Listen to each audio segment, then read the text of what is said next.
According to the Common Sense Consensus, the average teenager spends 8.5 hours on technology each day. With the average life expectancy in the United States being 76 years old, a consistent usage of this technology would be the equivalent of 27 years of one's life spent on devices. For many teenagers, they use social media to an excessive extent. This has caused a mass addiction to social media across all levels of society and a silent acceptance of this fact.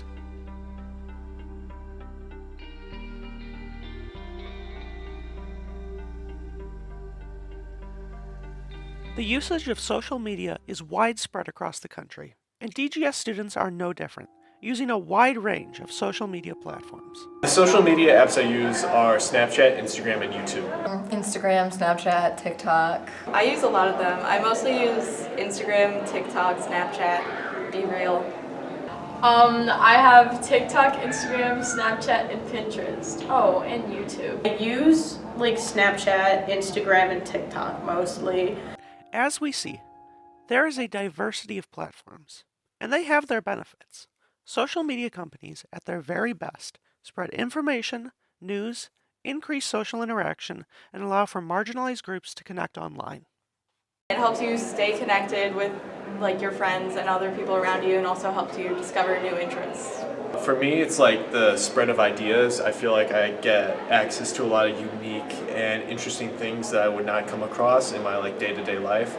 You get to keep up with people that you don't see as much anymore, and then if you're interested in let's say drawing or something, you get to follow people. It's been helping me learn who's going to be in my my freshman class for college. I've been trying to reach out to people for that. I think it's just nice to keep in touch with friends and family that you wouldn't usually, speak with in person. Entertainment. That's literally it. I just to entertain myself, let the time go by. But these benefits are not in isolation, and they come with significant drawbacks to using the sites. Many discuss the damage social media does to their mental health. The stereotypes are true. You do see things that make you jealous and, how you want to look.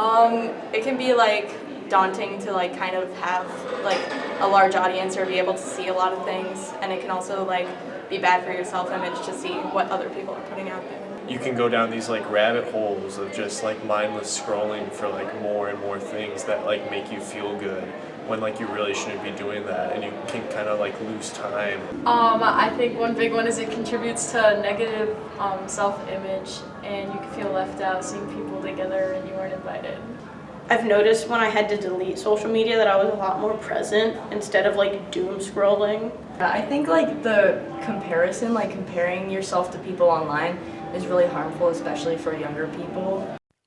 These accounts, on the micro scale, are troubling enough. But a society that struggles with these symptoms on a mass scale is hindered both on and offline.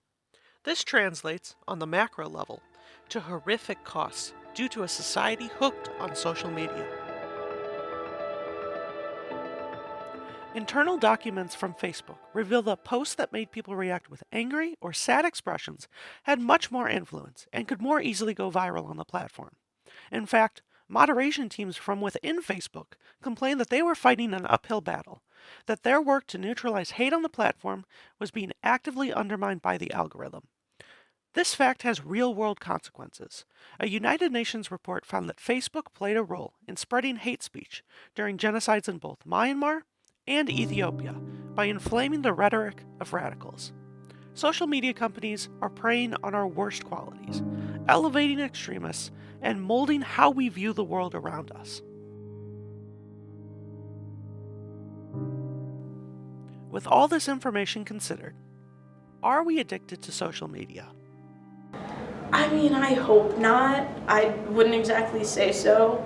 I do know I do a good doom scroll before I go to bed sometimes, to just the day, if it's been stressful, I can get addicted to that at night, but not often.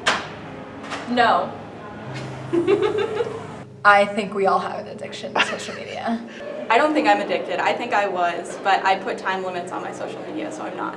That's a hard question, because I'd say Yes, personally, because it's so easy to just like sit there and like get lost in scrolling and stuff.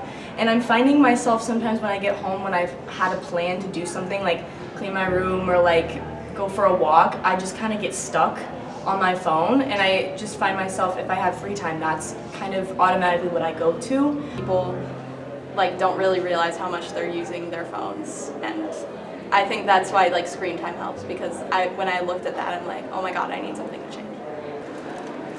I think that I understand how important it is as a tool to communicate with others, but I do use it more than I probably should.